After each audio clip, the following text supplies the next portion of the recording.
Hello everybody, today is July 10th, it is a Sunday, and welcome to Countdown to Youmacon. We will be taking a quick review or a quick look into Touhou's 12.3, which is the third fighting installment in the series. For those of you that may be unaware of what a Touhou game is, it's basically a type of bullet shooter game. As seen above on the top of your screen, it uses a wide variety of colors and rainbows. Today we'll be looking at the third fighting installment of this game, Touhou 12.3, and we'll give you a little bit of gaming insight and what I personally feel about the game. Now, when you first get this game, if you were to get the game by itself, it would come with roughly, I believe, 5 or 6 characters. I forget exactly how many, but if you have Scarlet Weather Rhapsody already, which is basically the game before this, you could get all of these characters, which I do have. So I have Scarlet Weather Rhapsody, and I also have this one, which allows me to use all of these characters that you see here. Now the costumes are changeable, which is my favorite part, but we'll get in, we'll get into some gameplay here and see what the game's really about. Now, when you take a look at this is actually the story mode, and I wanted to include the story mode because there's a lot of other interesting things in the story mode that you really don't get to see when playing the versus mode with all the other characters.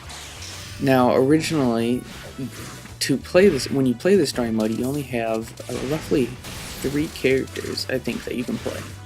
And this is one of them. And little mechanics here. If you know the Touhou games at all, you'll kind of pick up on some of these things that they're doing.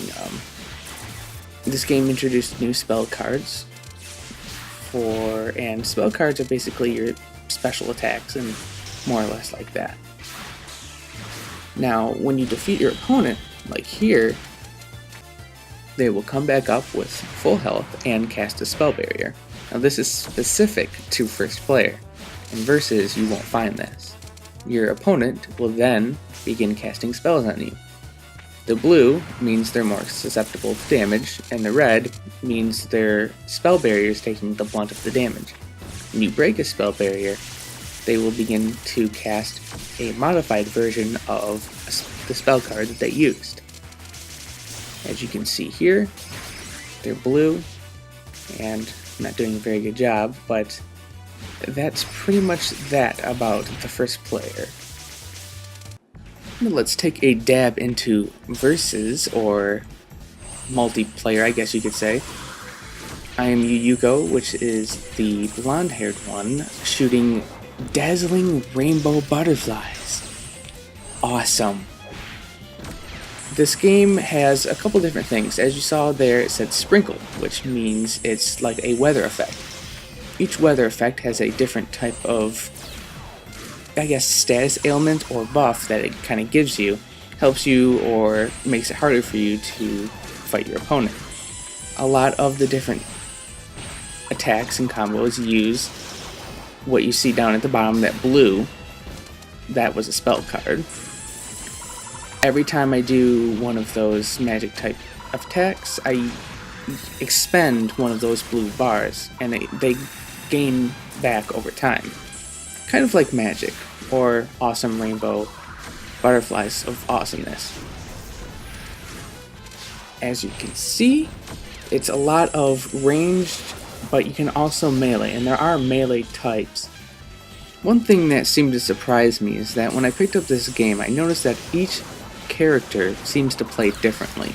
And that's not necessarily a bad thing, that's actually a really good thing, because you don't want all your characters playing the same, and when you go to play them, it's just one button mashup, get you in the corner and that's pretty much it. Now you can pretty much do that with any fighter, but anyways, this character is more of a ranged type character with some strong melee abilities if you get up close. However, there are other characters that are more melee and their range attacks lack. And I find that it's a good thing that when you have this kind of choice, you know, you wouldn't really think about it being in this game, bunch of girls dancing around using magical powers to defeat their enemies, but I absolutely love the choice of and the different range of characters that I can use. Now, no game is perfect, but what I wanted to point out here is each character, how they do play differently to a point. Their attacks, for more or less, they have two types of magic attacks, and they're each set to a certain button, and they have one type of melee attack. Now, it's like this for every single character, so I know that when going in, this character is going to have one type of magic attack on this button, and the other one's going to have another type of magic attack on this one. So when I go in, there's not a lot of different variety of types of moves I can do. It's, you know, each character has their own type of move, but I kind of want this deep, hidden, you know, button combo where I can pull off something spectacular for each character. Now, I mean, you could argue that the spell cards can provide you something like that, which they do. They give you like a Kamehameha, rainbow Kamehameha beam, from which you'll see here in this video, but I kind of want something hard to work towards rather than just hitting one button to get this big super rainbow Kamehameha beam. So I kind of want at least one special type of combo that you can do to make each character even more, you know, unique, so that when you're playing them, it's like, oh wow, they pulled that off, instead of just a single, oh, you just press that button. Hey there, I'm not here to really rate the game, I'm just kind of going over the game so you kind of understand what it is. Now, I don't exactly remember where I got the game, so if I can, I'll try and look it up for you and put it in the description below. But what I wanted to say is that if you wanted to play the game, you can find information about it on the wiki, the Wikipedia of Touhou, and I'll put that down in the description as well, so you can look up there. And if you want to sift through all the information of the game, you can do that. So if you wanted to try something different, it's worth looking up. It's a fairly decent game, and I actually have quite a bit of fun playing it. It's kind of my niche, I guess, my genre. That I guess. That was a quick look into Touhou 12.3. Shooting rainbow butterflies out of your hands has never been this fun. I definitely recommend you check out the Touhou series if you haven't already. This is July 10th, Sunday. Countdown to Youmacon. Keep it going. Keep staying awesome.